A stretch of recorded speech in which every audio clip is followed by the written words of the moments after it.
All right, ladies and gentlemen, we have returned after a long hiatus. The podcasts have kept going, but not the training videos. Today is a good video to explain how you can be intuitive with your microcycle or your split.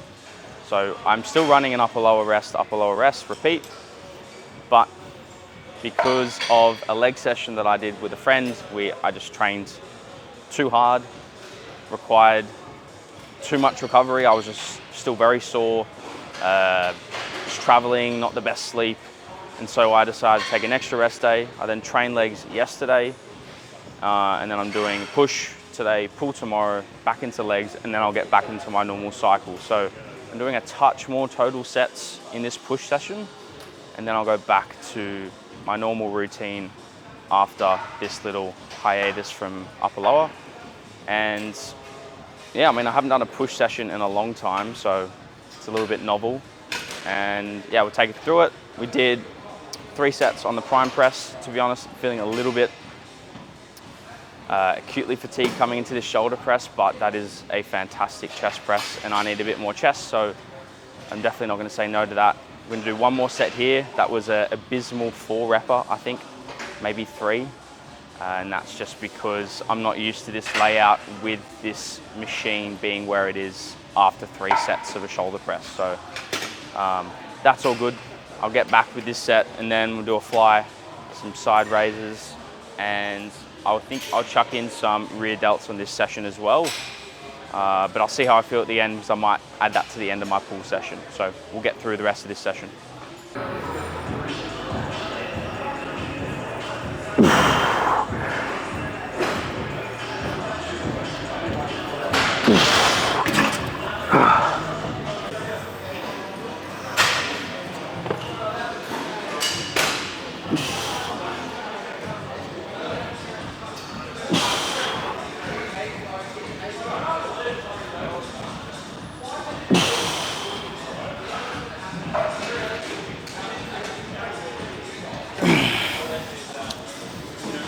That was too heavy.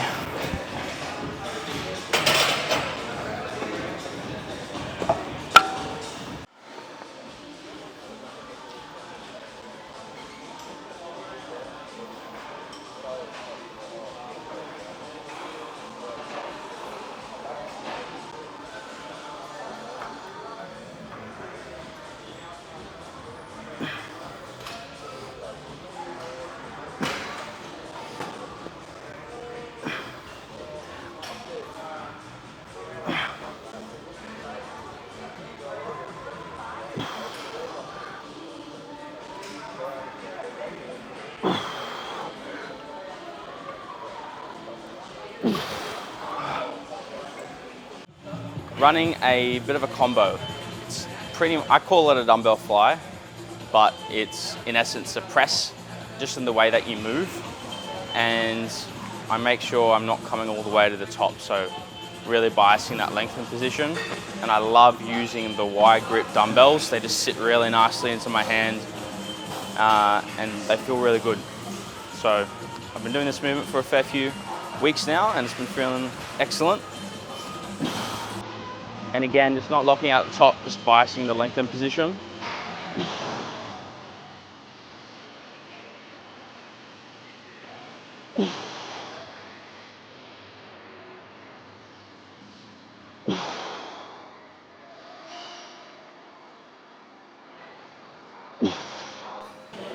I will also hold the dumbbells more on a sort of pronated hand position rather than an open.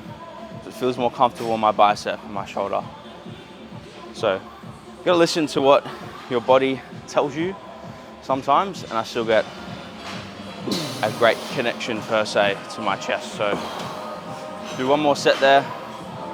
Definitely feeling it a little bit after legs yesterday, that's for sure. So I do remember when I was running an upper lower rest, upper lower upper, coming into that 3rd session after legs, I would always just feel a little bit buzzed, is maybe the right word. You don't quite feel as ready to go, but This is the situation I put myself in, so we'll get through it. I'm still having a great session, and yeah, a couple more sets to go.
Quarter reps on the donkey calf raise. My favorite calf raise at this gym, primarily because of the foot plate.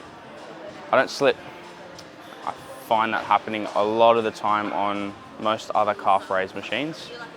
And one of the reasons why I do 1 1/4 reps is just because you got to load this a lot. So it's a good way of increasing reps without necessarily increasing reps, and then biasing that lengthened position, which we know is probably a good idea for the calf.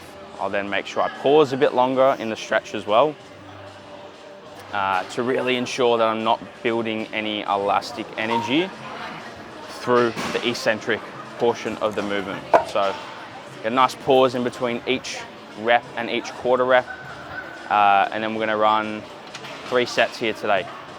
So mate, who doesn't love big calves? Come on.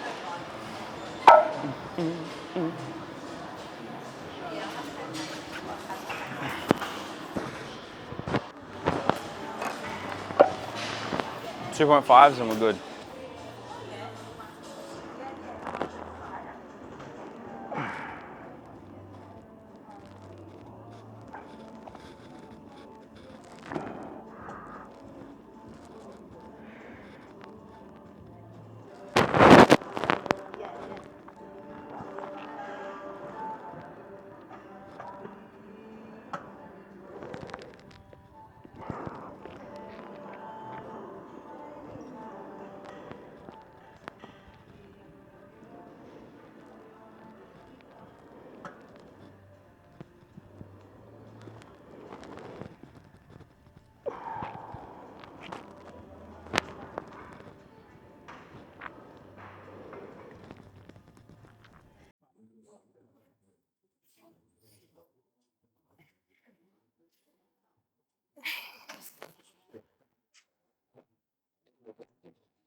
I don't mind a few partials on this as well.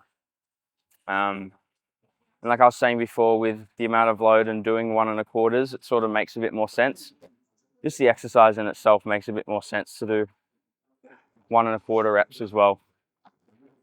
I don't think many people will be out there willingly doing 1 1/4 deadlift or Romanian deadlift rep sets just because you're in such a compromised position. So use a bit of logic when considering, is it worthwhile doing one with this type of set structure? But for me, this makes so much sense, and I get a lot out of it. So again, using your brain. So with my dumbbell chest fly, it is inherently variable.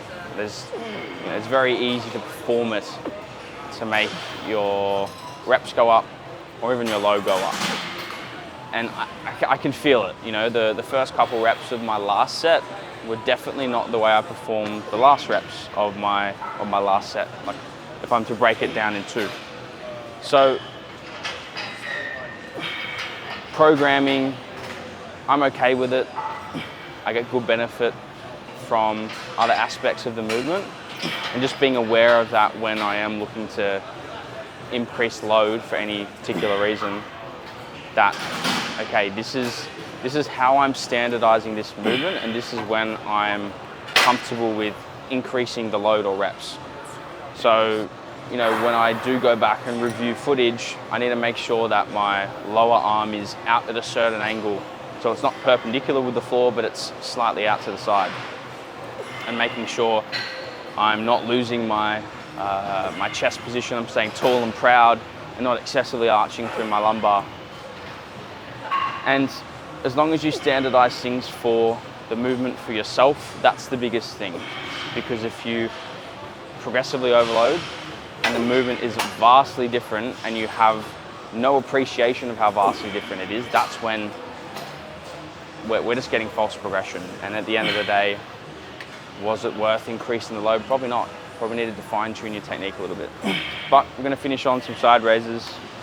And this is definitely a movement that I'm not afraid of doing some partials. So I played around with it. I don't do it on my first set, I'll do it on my last two. Doesn't seem to have as much impact on my back two sets. So I figured that if I do partials on my first set, it severely impacts my following sets. So I'll do a straight set on my first one, and then I will do some partials on the last two sets. 3 sets in total.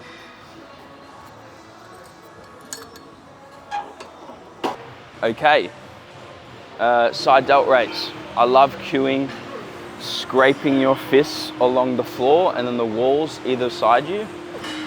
And I will also then come back down as soon as I get to parallel. So not spending too much time up in that shortened position. And I will also ensure I'm maintaining a tall and proud posture. So I'm not going into hip extension to move the load.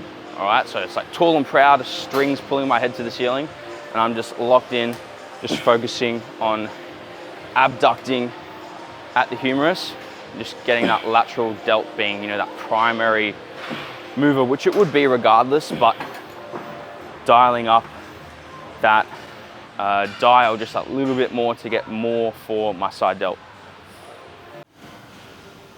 So unrealistic. You ready? This is what you do.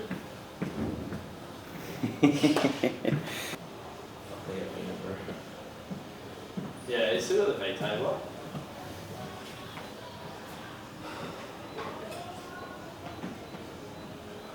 Yeah, it's hectic.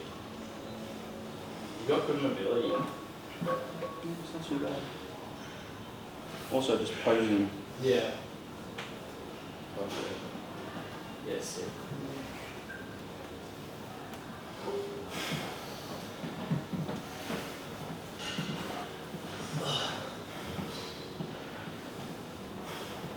I'm so glad, like now, I've kind of got to the point now where it's like, even if I don't flex, you can kind of see like the strut will not straight. Yeah, even like higher.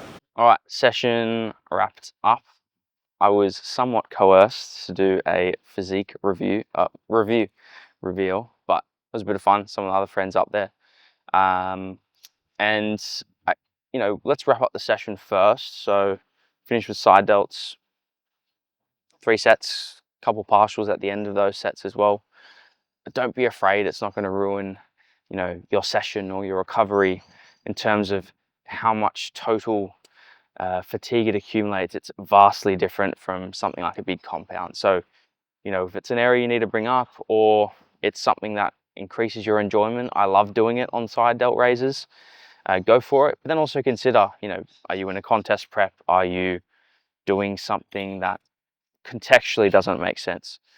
But I guess maybe to bring in the present day, on the back of that little posing session, one of my friends asked me, you know, what am I looking to bring up? Well, for me, my main areas to bring up is quads and adductors, which I didn't reveal, but that's the lower body. And then upper body is primarily arms. And then we're just putting a little bit more emphasis towards my depth of my chest and a touch on the front delt. So, you know, they're little things that I think a little bit is to do with just my body composition at this point in time. As I look back at some of my old contest prep photos and they're looking quite good. So there's no issues there, but I am looking forward to getting back to my normal upper lower regime. And thank you guys for watching this episode number 2.